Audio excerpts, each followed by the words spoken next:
Welcome to Quill Sword Blogcast. What if the Republican Party collapsed and no one noticed?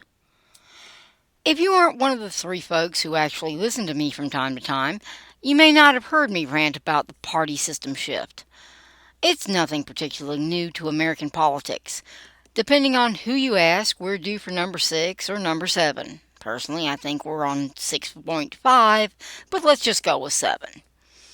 Everyone is familiar with our two-party system. What most folks aren't aware of is that those parties collapse once in a while. Sometimes only one collapses, but usually both do within a few years of each other. This is why no one asks you to vote Whig or Federalist nowadays. Over the last century and a half, we've gotten in the habit of just naming the new party some variant of Democrat or Republican. Yes, there was one time we had the Democrat-Republican Party. I'm hoping this time they will adopt the Microsoft naming system from here on out, with everything being sequentially numbered while pointlessly mentioning that .0 after the number. Republican 8.0 has a silly ring to it, doesn't it? Okay, technically it should be Republican 5.0, but the whole thing is confusing enough without adding accuracy to the mix. Well, they have to name it something. I kind of like Patriot Party, but that's a bad idea right now, at least for that particular name. Regardless, it's no longer the same Republican Party. By my estimation, it collapsed about 3 months ago when Trump started walking away with the party nomination. Let's face it, the party was in tatters by 2023.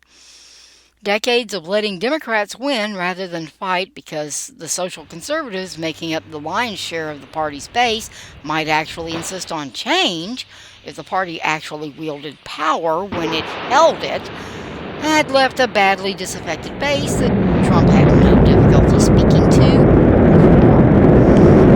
The hysterical reaction to Trump's 2016 election pretty well sealed the fate of both parties. If the swamp was half as smart as it thinks it is, they'd have just played along with Trump, let him serve out his terms, and then gone back to business as usual. Sure, Trump would have made some significant changes, but only if he was backed by a strong party would those changes survive the next few administrations. It's been the Republican playbook for nearly 3 decades. Evidently, they got bored with it. When the Democrats panicked, the Republicans decided to dance along to the music. Bad choice. I had expected the Democrats to go down first. Their big tent is on fire. But the Republican leadership decided to have a hold my beer moment. Siding against your base is suicide. Guess they missed the memo. The problem was that the old-school GOP still perceived itself as the upper-crust elitists, fiscally conservative but too sophisticated to be socially conservative. That and they like cocktail parties where Christian and family values are unwelcome. They put up a heck of a fight to save their legacy party from the social conservative rabble. Never mind that Reagan's administration had staked that old vampire in the 80s. By George, the Republican leadership was going to preserve their gentlemen's club party. Trump wasn't the wrecking ball.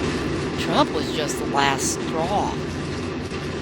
The base had changed, and the party could no longer manage to control the unruly rabble by merely not being as leftist as the Democrats. The cracks were showing in the 80s. By 2016, you could drive a truck through those cracks. That truck just happened to be named Trump. So how do I know that the Republican Party has collapsed? I mean, besides the fact that Laura Trump just took over as party co-chair and is cleaning house? The real break came in January when the party could no longer effectively fundraise. A political party exists solely to support its member candidates as they seek office. That takes money. A broke political party is a former political party. Simple, really. So what now?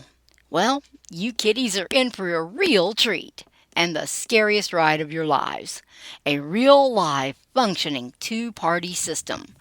Welcome to American politics the American way. Buckle up. It's always a bumpy ride. It's not just that Trump has taken over the party, and he has, make no mistake, but those much maligned social conservatives, in all their family loving Christian glory, have pushed the brandy swishers out of power and largely out of the party. Expect hysteria to ensue. The Democrats and the Never Trumpers will both go even more out of their minds. I don't think any of them are even still in the same state with their minds as it is, but here we go anyhow. Last night, Trump sewed up the Republican Party nomination for president. Barely anyone noticed as we wait with bated breath for the decision out of Fulton County. Will the judge put his political career before the oath he swore? Will Fanny get a new cell phone? Oh, the suspense! More concerning was the Republican representative from Colorado, Ken Buck, who was already retiring but decided he couldn't wait till the end of his term after all. Will the Democrats retake the House before the election and use it to subvert the results? Well, they'd certainly like to, as nothing else has worked. Seriously, we used to complain that Reagan was made of Teflon, but he has nothing on Trump. 4 indictments made Trump far more popular than he would have been without them. We do seem to be living in interesting times. Before you lose hope, just remember, the biggest hurdle in Trump's way was the Republican Party itself. That hurdle is gone now, replaced by a much more vibrant, energized party that has every intention of fighting for their country to the bitter end. This is what the two-party system is supposed to look like. Long live the new Republican Party, whatever the heck we end up calling it.